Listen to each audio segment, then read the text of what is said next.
Hey guys, I'm Alex. And I'm Drew. And today on the Two Man Comic Book Club podcast, we are wrapping up Flashpoint. Wow. And a good chunk of the tie-ins. Yeah. Let's go. Oh, back-to-back episodes, y'all. Yeah. Seen some behind the scenes. We're just finished 64. 64. Where we punished ourselves for not making a single Nintendo 64 joke. It's me, Mario. You know what we should have done? What? Left some what you been reading yos. Yeah. I mean, Anybody read anything in the last 30 minutes? nope. Here's something that is,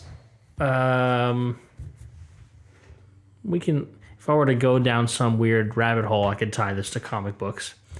I have seen the movie Cruella twice since it came out. The second time with Torrance. I really like it. It's like surprisingly good. Like, well, I shouldn't say surprisingly. It just, I didn't have any sort of expectations for it. I was more excited to just go to the theater. Yeah, I was surprised. Yeah. I was not expecting it to be good, and I really enjoyed it. Yeah, it's really good. It is not a 101 Dalmatians remake. So if you're thinking that and you're like, Is it a prequel type thing? it is an origin story, but I don't know that it's a prequel. Okay. They might not necessarily go, like, there are 3 Dalmatians in the whole movie, and they're not very, I mean, they're a plot device, I guess, to an extent, but they do not have to go make 101 Dalmatians if they don't want to. It's kind of like a what if. She feels more anti-hero than villain, but they like play in on the fashion stuff a lot more. And then just the acting from Emma Stone and Emma Thompson is A1. There's some very subtle face acting from Emma Stone, especially in like a moment that I was like, ooh, that was nice. Really cool, but that's owned by Disney, who owns Marvel, who makes comic books. I own Disney. So do you allow this conversation to be had? They didn't ask me because I'm not a majority shareholder. How much money do you lack before you're a majority shareholder for Disney? Billions? I don't know. I think I've got 6 one day. shares. One So, like, Wow. I've got maybe $1,500 in it Nice. as the stock market sits now. I don't know. Yeah. But they didn't ask me about Cruella. Yeah, so we usually when we're going to stack up 2 episodes, we leave a little bit of what I you've been forgot. reading. I could have. I mean, I read hundreds of comics. I could have plenty. said, yeah. Oh, and I also read this. Excuse me. Did I talk about the last... This would have been episode 63. Did I talk about Crossover? I can't remember the Image book. I don't know. Let's just pretend I didn't. Okay. I've been reading this comic book called Crossover. Actually, just read the first 6 issues, also by Donny Cates, who wrote God Country. And it is kind of what it sounds like, a crossover. Like, it takes place in Denver, I believe, or Utah, one of those. I always confuse those states. They're practically the same thing. Yeah. But this big, like... That was a joke. This big, like, portal opens up during this event, and basically all fictional stories come out of that portal I in remember you saying reality. something about that. Okay, well, that's it for this week on the Two Man Comic Book. Yeah.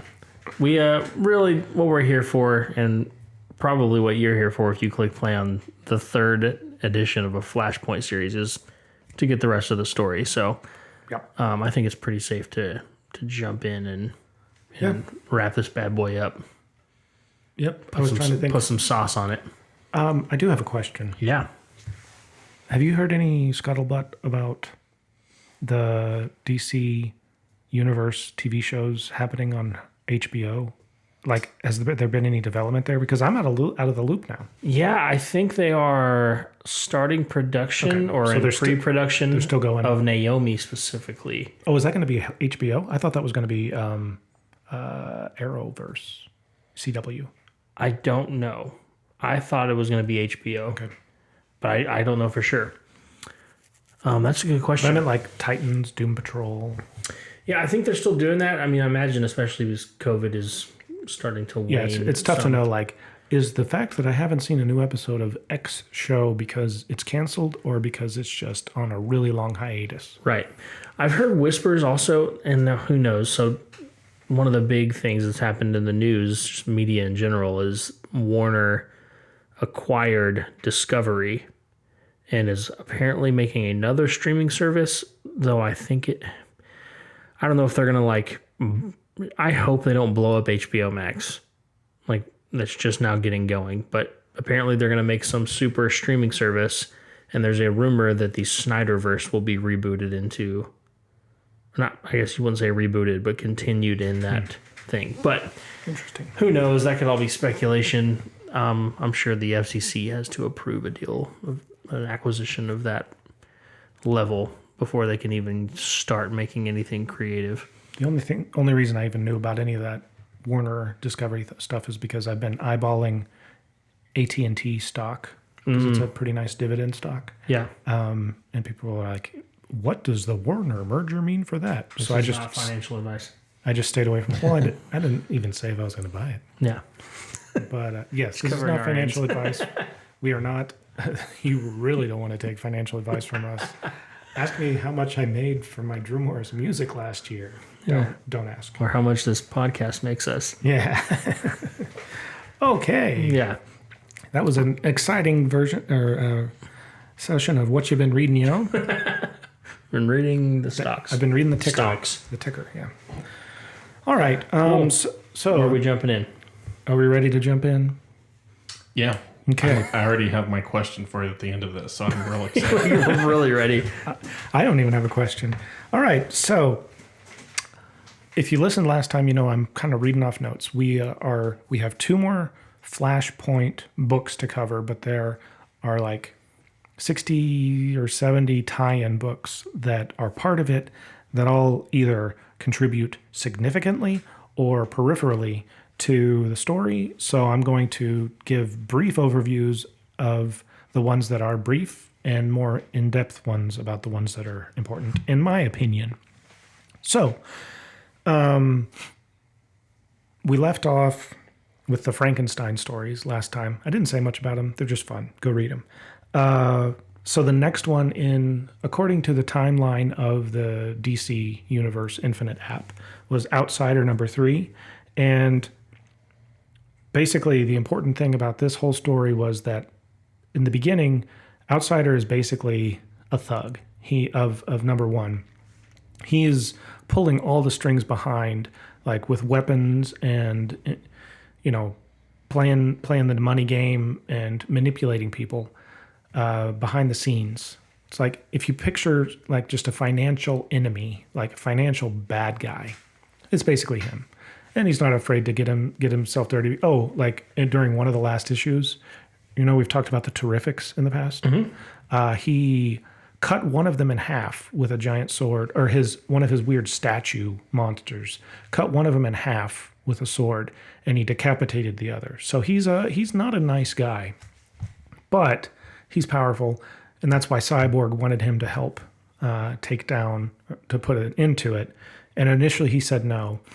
But over the course of the 3rd issue, we find out that the Martian Manhunter has been trying to hunt him down and get information on him, but Outsider ends up killing him.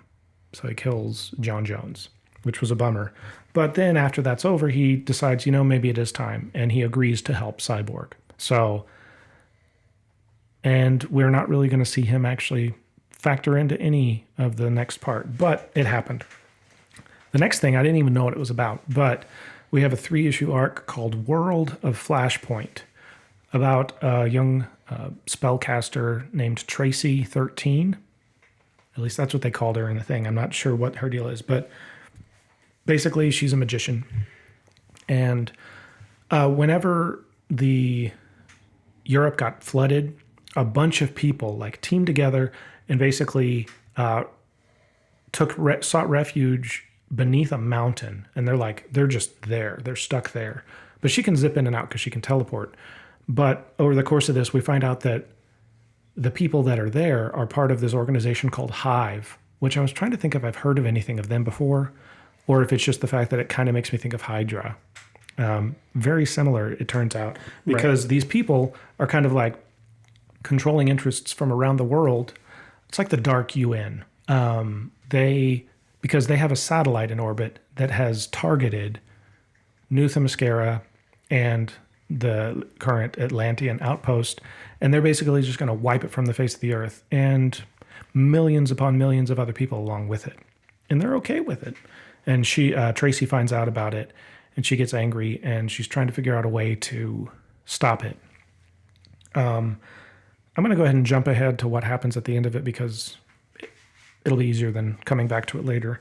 But anyway, the whole time she's going on because her mom died, but her dad didn't, and her dad is like a scientist. He hates magic. But then when she finally jumps back after like jumping around the world trying to find people to help her and getting nobody, she finds out that he has embraced like dark magic.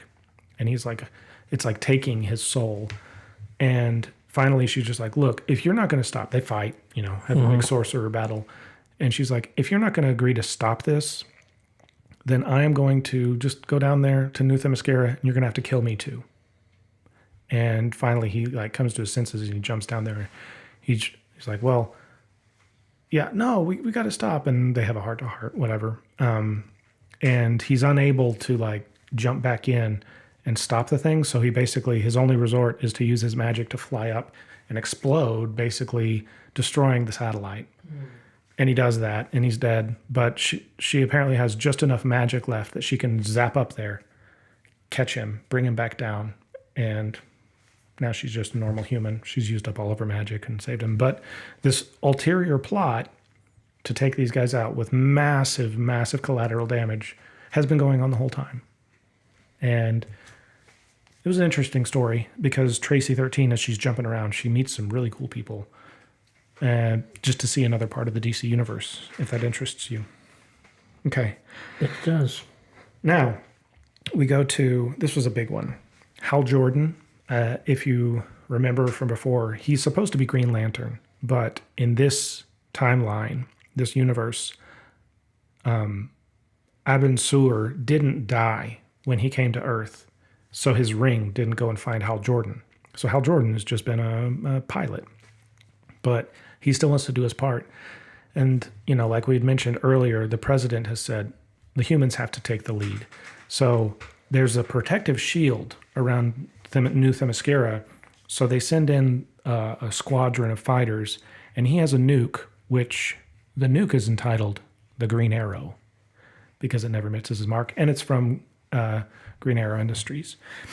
But there's a malfunction over the course of that, and basically he ends up having to fly it in manually. And he just like, it's kind of like sacrifice himself. Yeah, it's like on the first Independence Day movie when Randy Quaid flies this thing up. Classic cinema movie. That's exactly what I was thinking as he flew in. But it worked, and they were able to drop the shield so that the ground forces can go in and try to take. Now, we jump to Aquaman, Emperor Aquaman. This is a big one, okay? So this one, if you want to read more than just the Flashpoint titles, this is definitely one to do. So, I'm going to try to be quick, but Emperor Aquaman, number one, he learns that what we learned earlier, which was the treachery, the fact that I'm getting ahead of myself. We learn. He's already known. He dealt with this. But I've always been wondering how on earth did they sink Europe? And how did London get raised up? And we learned there's a brother and sister set of metas who can basically control Earth, like dirt, rock. Right. And gravity with it. So one of them got taken, the brother got taken against his will and like put into this chamber that amplifies his abilities. And that's what they like basically turned him into a human earthquake. And that's what reached out and sunk everything. And the girl was with the Amazons at that point, and she sees what's happening. She's like, I'm not going to let them take you. And she does her thing and raises New Themyscira, half a mile in the air on rock, and like she's constantly up there, like just making sure that they can't just come and use seismic activity to take them out. So that's where that came from. Now There was a character like that in Teen Titans that could control. that might be Earth. I wouldn't be surprised if it's the same Tara? person. I think her name's Yeah, Tara. that was it. Tara. Okay, yeah. I can't remember what her last name was, but yeah, it was Tara. Pretty on the nose there, Tara. So in the second Aquaman, we learned that this universe's origin. You know, unlike Aquaman's mother washing up and falling in love with Aquaman's dad, and they kind of raise the kid for a little while together, and then the mother gets pulled back and he just continues living with his dad. In this one, the mom gets taken back, and whenever the Atlanteans come to try to get him, but in this case, they were coming because they felt he was the rightful heir. The dad thinks they're trying to kill him, and they fight, and the dad dies. So he has nothing, Arthur has nothing, Aquaman has nothing to keep him there. So he goes down, he doesn't learn humanity. He just grows up thinking the sea is mine. Right. And so it's like that's kind of what took him down the road to not being a force of good, Right. but just a tyrant. Then we jump over to Wonder Woman and the Furies, I think number 3.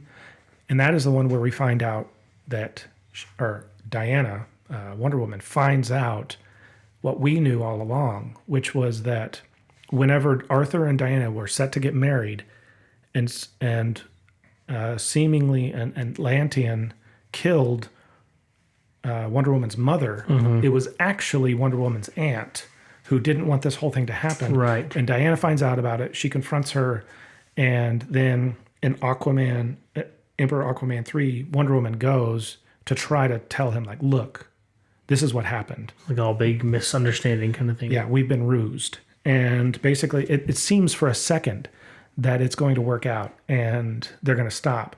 But at that point, Prince Orm, who is in love with Wonder Woman's aunt, which is, they were the two that pulled the strings Right. behind, he triggers a bunch of weapons or explosives he had on all the Atlantean ships, blowing them up. Arthur sees this, assumes it's the Amazons. War is back on with fervor. So those were some pretty important books Yeah. right there. Still being had. Yeah. And then, okay, this next one's pretty interesting. We jump back to Green Lantern land with Abin Sur, and he is going to try to, like, it starts with him having a fight with Sinestro. And after that, the Guardians basically tell him, no, don't worry about Earth. It's gone. And he was like, you tried, it's not going to work. The white entity is going to die and all that stuff. And he's like, no, I refuse. I refuse to believe this. And while they're having this out, the Guardians basically strip him of his right to be a Green Lantern.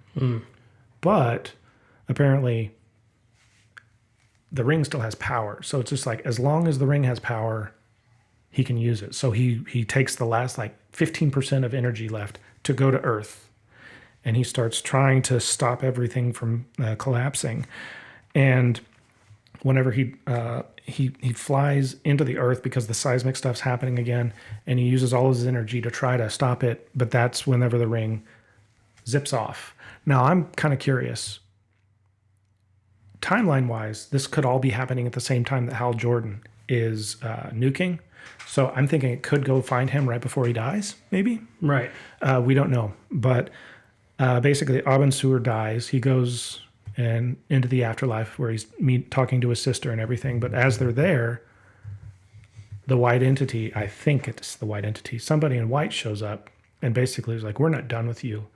And Abin Sur is reborn as the White Lantern. So, and then it just kind of cuts away. That's it. Right. I need to read more Green Lantern books. That's one of the heroes that I know very little about their whole world. There's pretty dense. There's I a didn't lot. realize how many. I mean, I grew up thinking there's Green Lantern, and they're allergic to yellow. Right. Like that's what I was. No, There's a whole ton lot of more different to it. cores. Yeah. So then we jump to Flashpoint 4. I think I can make this before we need to take a break. So once again, we open with the president saying it's up to us, And at this point, this is where, in this story, they're talking about how Jordan going in, Right, and doing we can the see him getting ready to go out. because, like we said, the Flashpoint is like congealing all of these storylines into one. So we're back in Metropolis, and right where we left off after the spindly little Superman just floated off. We've got Flash, Cyborg, Batman getting ready to fight these minions of Sam Lane, and Element Woman shows up. And I made a little squiggle in my notes. I don't know what it means. Yeah, I was like, But I'm not sure if I've ever seen this character before. well, because originally it was it was a dude. His name was Metamorpho. But in this world, she is Element Woman. But she basically comes. She was like, "I've been following you for a long time, and I want to help." So she gets a little bit of help. But while this is happening, Flash starts to forget even more. So Batman takes Flash to go see the Shazam kids because they have magic. Well, I say Shazam kids. In this world, they're Dr. Thunder. Not Dr. Thunder, that's a drink. Captain Thunder. Not because Shazam is also Captain Marvel. I think they're just trying to sidestep the fact that exists. Right. But they do call them the Marvels, so I don't know. Anyway, they use magic to basically try to halt the damage. It's not going to, or keep it from going any farther, at least for a while. And let's see. And then the super team assembles, Cyborg super team. Yes. And then they head off to London, and in battle, they're in battle with Aquaman, Wonder Woman, and then Enchantress shows up, and she was part of the Secret Seven. And all this while, we thought that she was on the good guys, but then she just starts messing with people because she's apparently been on Wonder Woman's team all along. And she comes in and she splits Captain Thunder. She says the magic word, and they split back into the kids. And Enchantress skewers, kills Billy Batson. And you're just like, oh my gosh, no, that's not good. And then Thawne shows up, Reverse Flash. Yeah. And he's just like, look what you've done, Flash. Boom, end of issue 4. And you're just like, wow, okay. When I looked at these last few pages, I was like, there's a lot happening in the last few. It's like, Shazam splits, Billy Batson dies, everything stops, and then and I think Thawne shows up. If you had been reading the other ones, this is where some of these tie-ins start showing up, and you're like, all right, that's why I read those. That's why I read that. Right. Okay, instead of just a random person showing up. I still made sense of it, but Yeah. you do get some more context. It's nice. But I think that's an organic place to take a quick break so that we can reset our stuff and come back and finish this bad boy out. We'll be right back. And we're back. Jumping straight into it with Booster Gold, number 47. I did find it interesting in all of these. All of the other ones are like Flashpoint miniseries, 1 of 3. But Booster Gold never stopped their numbering. It was like number 40, whatever, all the way through 47. So it made me wonder, if you are a big comic fan, please feel free to talk to me like I'm 5 and give us an answer. I guess, did the Flashpoint take over everything? Or was it just like, hey, we're going to intersperse these? Yeah, there's still going to be some storylines going on, because it seems at least Booster Gold did. So I'm wondering, were there still normal Batman stories? Were there still normal Superman stories? I wouldn't be surprised if there weren't, based on what happens after this, which we will talk about. Okay, so when we ended last, Booster Gold was fighting Doomsday. But now, when it opens up, Booster is in, I can't remember what his name was. He was Captain Atom elsewhere from Booster's last line, but he's just a military guy here. The one that was controlling Doomsday, he's in his custody. Doomsday's powered down. And some stuff happens, and on a screen, Doomsday becomes aware that Superman is around. Like our spindly little Superman. He's there. He's like flying around on a video, somehow a view screen, and Doomsday's like, I need to go see that, because he can see that this guy is a threat, and Doomsday is this what he wants is to find the most powerful being and kill it, like every incarnation of him. So he sees that and he's like, that's where I need to be. And he tries to get off and basically just terrorizes things. And that Alexandria lady that we talked about, who's basically Parasite, I think, she's able to follow, and like they're fighting, and somehow she gets a hold of the helmet. I'm sorry. Oh wait, that you wouldn't have heard that. That was just my headphones. She puts on this thing, and she's like, "Nothing can kill this guy." Well, what about? I've got an idea, and she basically controls him to take his spiky knuckles and just jam him right into his chest. So like the only way to kill him is for him to do it himself, and he just hunches over, and they're like, "Well, we better head off to London because there's some stuff going on." He knows he needs to find Barry. Because this whole time there's all kinds of sciencey talk that Booster Gold has been saying, and he knows that there's chronal energy coming from things, and that's how he found, it's coming out from this place. Maybe that's Barry. So they go to try to find Barry, and he talks, and they actually do have an exchange where you're just like, oh, cool. He realizes that he's from his timeline, and they talk for a minute. But basically, Booster just wants to siphon some chronal energy off of him, and then something happens, and he gets zapped off to the vanishing point, this place that's like beyond Booster does? time and space. Yeah, and he's just there, and then that's where that issue ends. I think I need to go and find Booster Gold 48 and see what happens next, but I don't know. So we keep going. Back to Lois Lane and the Resistance. Lois basically gets Britannia to her armor, and there's some pretty sweet fighting action that goes on with her and Wonder Woman. But then Britannia guides Wonder Woman, the fight, over to this prison ship where all these Amazonian prisoners are, and just kind of show her, like, did you know about this? And Wonder Woman didn't. Like, all this stuff is happening at the behest of her aunt, and she frees all the prisoners.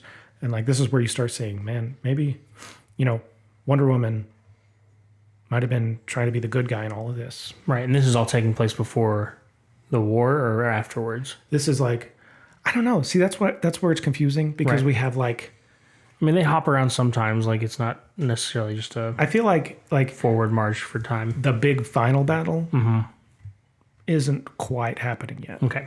But I don't know. This might be in the middle, in the middle of that battle that we saw where Shazam got killed. Right. Billy. It's tough to say. Yeah. Because it's not just issue 1, 2, 3, 4, 5. It's they're spinning in and out. And I also wondered too, like, this is the order that they're coming out in, and it could be that DC Universe is just like, this was the release day. Now let's just go alphabetical, even if it was meant to be read in a very specific order. Then we go to Project Superman number 3. Superman's just kind of going around finding all the, like, just taking in all this carnage. And at one point he comes across Lois, which he knew because she would come to visit him. And she's about to be killed by the Amazons. And he saves her. And then that other, I think I briefly mentioned him, the Subject Zero was like the original person at Project Superman. He basically looks like a giant Super Saiyan, and he can like absorb energy. And he's been like going and fighting people, trying to kill everybody. But this whole time, like, he is rage personified, and Kal-El, Superman, is just calm. Right. And they're duking it out, fighting. And at some point, something happens, and Superman is able to just drain the energy out of Subject Zero. I had a feeling it was kind of like, it didn't happen in the Snyder Cut, but like in the original Death of Superman story, Superman didn't have all of his power, but Eradicator, who thought he was Superman, did. And in the fight with Cyborg Superman, an energy blast goes through Eradicator and pushes his energy into Superman, and then he starts to get his powers back. I kind of got that same vibe here. Yeah, probably some inspiration taken. Yeah, but in the aftermath, Lois is killed. Ooh. And it's one of the final scenes of that book shows him holding her in the same way that he held the dead, like Supergirl in the Crisis on Infinite Earths book. Like, it was like a exact body language type thing. I was like, oh wow. And then that's kind of where we end with that bit. Then we take a sidestep and we have a couple books with Kid Flash. Lost is what the title is. Lost in the Flashpoint or something like that. And it opens up and he's running around with Barry, just like one of the scenes that we started like 3 of our episodes ago in our Road to Flashpoint books that we read. But it's not quite right. Like, Barry is really mean. I'm like, you'll never be as good as me. Right. As they're running around, and he just starts to feel like something's weird. And over the course of it, he basically realizes he's in a virtual reality program because he grew up in a virtual reality program in like the 31st century or something. Right. And when he finally breaks out, it basically looks like the Matrix. All of those pods. Right. But- Feeding off human batteries almost. But it was all done by Brainiac. Brainiac was the one that was in control. Because Flashpoint happened, Brainiac was able to come in and take over the world. And the Brainiac has been reign of terror over the world for 5 centuries now. Right. Like, in this point of the world. So, but somehow, Patty Spivot shows up. Oh, I kind of spoiled it. But Hot Pursuit, remember that guy? Right. He shows up. But it's actually Patty Spivot because whenever Hot Pursuit died, they brought the tech to the world to her room to deal with, and she steals just it. Took the mantle. Yeah, and she goes and she's trying to save Kid Flash in the VR, trying to save him. And he realizes, this is Bart, by the way, Bart Allen, Kid Flash. He realizes that he doesn't have his speed out in the world, the Matrix real world part. Right. But in the VR, he does. So he's like, maybe I have my super brain too. And he basically goes in there, and like while he's in there, he's using his brain, and somehow they don't go into it. You just They just know comic book works. it. Yeah. And he reprograms this thing to basically help Patty go and steal a speed orb of some sort, so that they can escape and get back into the Speed Force and figure out what went wrong. Right. But she ends up kind of getting taken by the Brainiac and dies.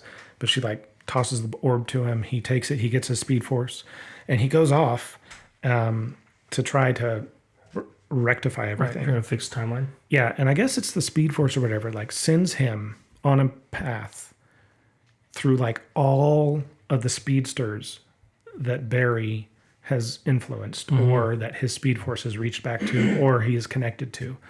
Like back in the Old West, in the future, in the past, and basically like samples a little bit of their energy from all time so that he can go and find Barry.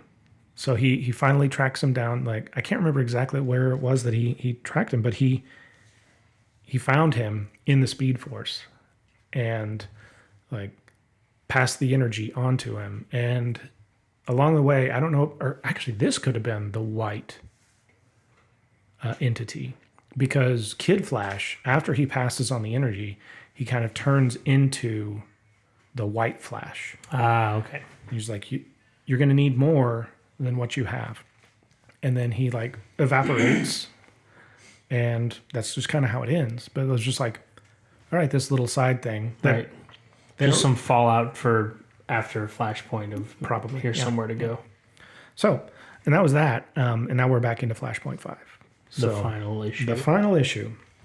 So we are picking up back where Thawne just showed up saying, look what you did. And he reveals like this whole thing. I kind of said something about this earlier, but I wasn't positive.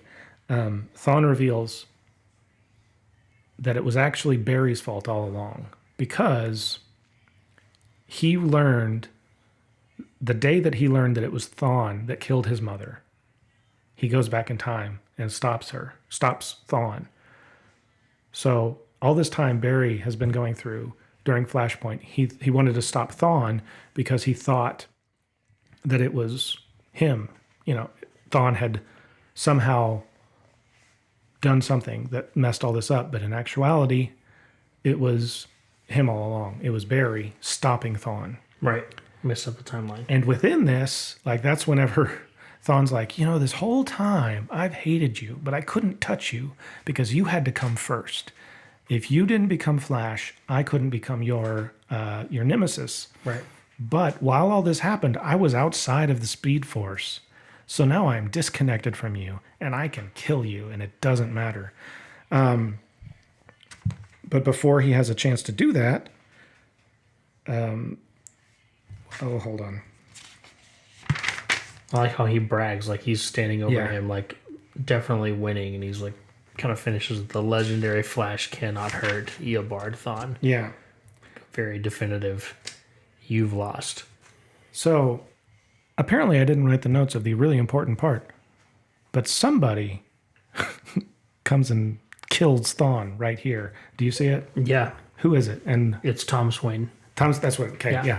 So as this is happening, he's just, you see this sword just grow out of Thawne's torso, and Thomas Wayne's holding this Amazonian sword Yeah. and just kills him. That's what he says. He's standing over Flash. Yeah, Thawne is, and says the legendary Flash cannot hurt Eobard Thawne, and he's like about to kill him. Yeah. And then you see a sword go through his chest, and Thomas Wayne says, "What about me?"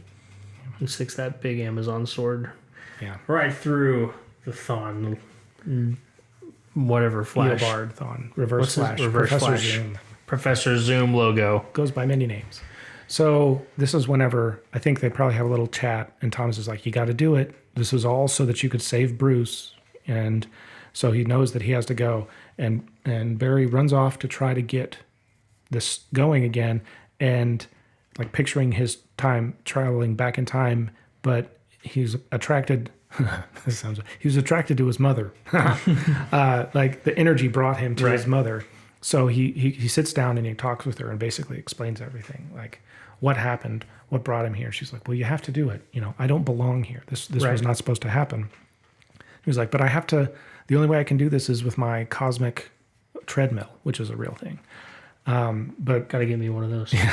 I don't know how it works, but basically, without a cosmic treadmill, he runs and finds himself on the cosmic treadmill and just throws himself off. The old himself, the one that was originally going back in time to stop Thawne. So boom, probably all faded to white. I don't remember. And then the next scene, Barry is asleep at his desk at the Central City Police Department, and he wakes up and he's like, "What's going on?" And That's how issue 1 that's how opened, by issue the 1 way. of Flashpoint happened. But he wakes up, he remembers everything. He's like, "I've got to go I've got to go talk to Bruce." So he runs off. This time he doesn't have to take a car getting stuck in a traffic jam because he has his powers. And he stops and he basically walks Bruce through the whole thing. And he's like, "There's one more thing. I've got a note for you that I think you mentioned, but I've glossed over because I wasn't reading my notes at the time." But Thomas had given Barry a note about his about how much he loved his son and everything like that. So he delivered it. And I don't know if I've ever seen Bruce Wayne get emotional in anything I've ever seen, but he does at the end of this. He's like, He pulls down the cowl and starts crying. yeah. And presumably everything is back. And as soon as I finished reading that, I was just like, huh. So I spent 70 issues of comics getting to know all these other characters, and they're just gone. Yeah. It was a similar feeling to the Secret Wars. Just like, this was awesome, but we were literally right back where we started. Right. So, okay. I mean, it was a good story. I enjoyed it, but Yeah.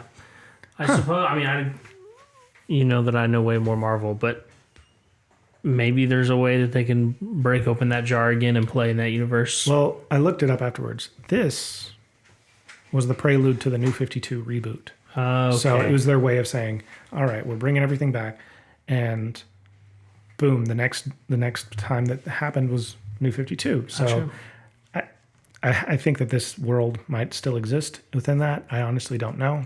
But yeah, so it was cool. It was really neat to see all this. But essentially, it was Barry's fault all the time. And he went back in time and just stopped him. And it's like, and we were all dreaming. Right. Like one of those endings. So, Yeah. I don't know. I'm glad I read it just because it's one of those war horses of the comic thing. But Yeah, maybe could have ended slightly. Well, I don't know if it could have. I mean, it kind of Yeah, I had guess. to just reset it. And I think the thing is, I haven't really dug in to the next steps. Right. See what the fallout is, because there's And- got to be something. And now it's kind of like, do I even bother? Because we've been rebooted 2 or 3 times since then. Right. So, All comics eternally rebooting yeah. on the cosmic treadmill. Well, are we ready to move on? I think we're ready to jump right into some trivia. Well, here we go. Let's jump over to the lightning round trivia, where the questions are faster than I questioned why I read the whole thing, since it started right back over with the new 52. Yeah, so you can't just skip all of this and not even listen to this podcast. Yeah, it was fun. Like, there was a lot that I read. I was like, I'm glad I read that. Cool. I went first last time. Do you want to go first this time? Okay. I'm ready. Ready as I'll ever be. Where is Doomsday from? Oh. Doomsday is from Krypton. That's right. Ah! Huzzah! Yeah, whenever I, just first knew, heard... I was like, I think he's primarily a Superman villain. Yeah. So let's just... I've often wondered if that was like the original thought behind him, because Yeah. in Death of Superman, he was just buried under Earth. Oh. Like deep under the earth, and breaks his way out. So I don't know if that was like a retcon after the fact. They were like, but yeah, it's supposed to be like just this demonic entity from Krypton that was just sent out into space, and I guess found its way to Earth a long time ago. But yeah, I don't know the particulars on it, but yeah. Once I got there, I was mostly a guess. I was like, well, I don't know many other Superman related planets, so here we go. All right, cool. Point for moi. Yeah. In the fourth quarter.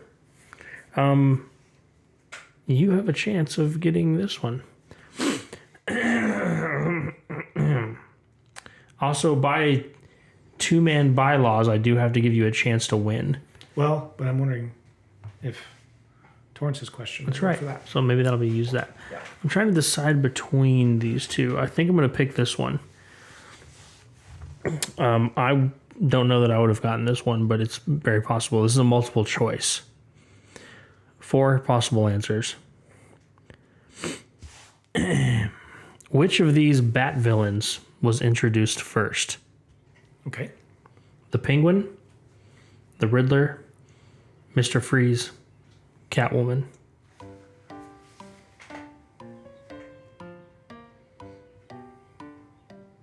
My gut.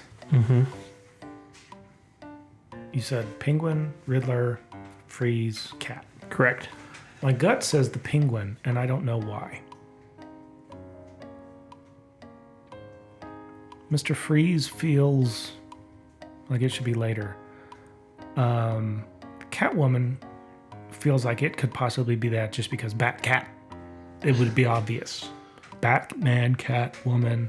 Like, you don't have to be a genius to put those two together. Riddler, that could be... That sounds pretty on par with some of the villains back, like the Fiddler and Right. Mirror Master, things like that. But Except he's stuck.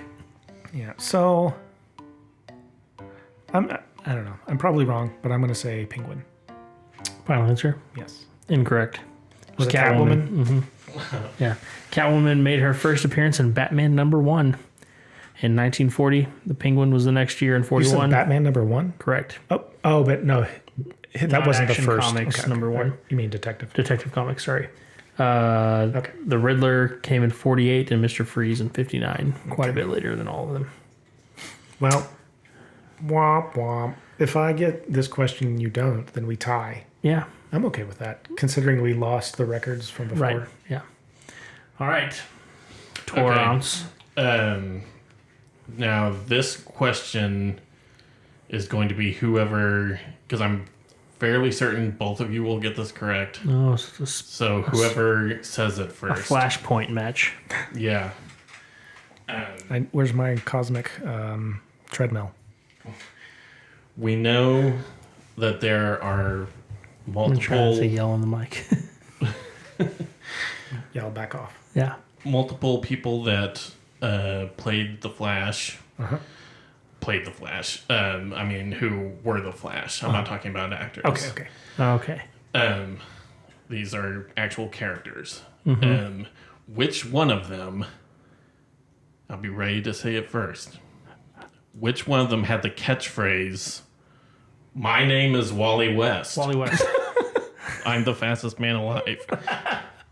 Yeah, Alex got it. I was like waiting for a trick. Right. I think that was the trick. Wow. Did you actually say it? Wally West. I actually said it. Oh, you did? Yeah. Okay. Wow, that was a zinger. I just thought that was a funny catchphrase. My name is Wally West. Wait, so that means he is known as Wally West, being the Flash? He's been outed? Many issues began with this catchphrase. My name is Wally West. I'm the fastest man alive. That's how, yeah. Oh, yeah, okay. So did the, like my name is Barry It's like a Allen. wall breaker. The intro, like, Yeah. I got struck by lightning. Okay. Yeah. But still. That's funny.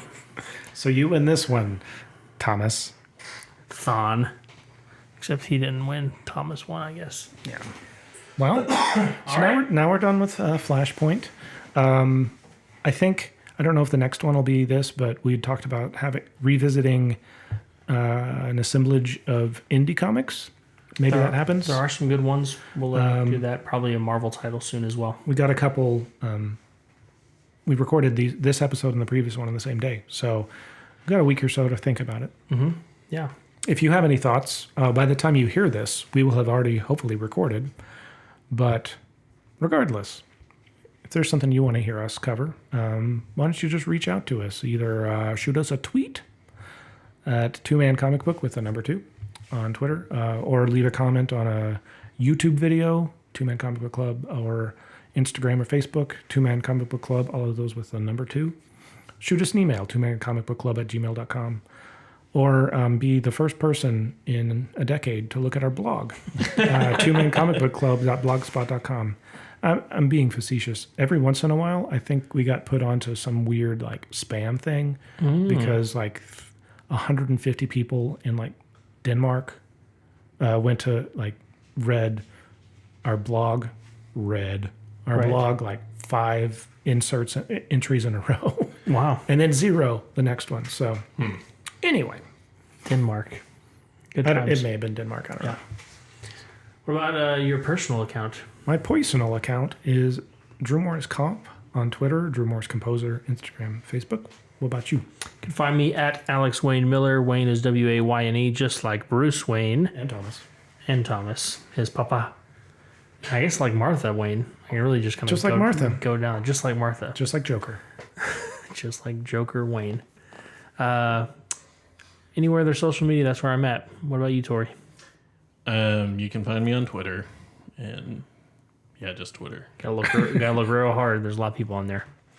Also, please like and subscribe to this video if you're watching this on YouTube. If you have not watched us on YouTube yet, check it out. It's a pretty cool format for this specifically, as we can put the panels up that we're talking about and see just how many over the art opportunities I can come up with to put weird hair on Alex. Yeah, whenever Drew edits, you get a very quirky edit, but it's fun. Much more exciting than mine. I wouldn't say that. It's much more juvenile. Some people may like that. Like the juveniles. The juveniles may like that. Sarah. Anyway, that's been it for this episode of the 2Man Comic Book Club podcast. We will catch you next time. Bye.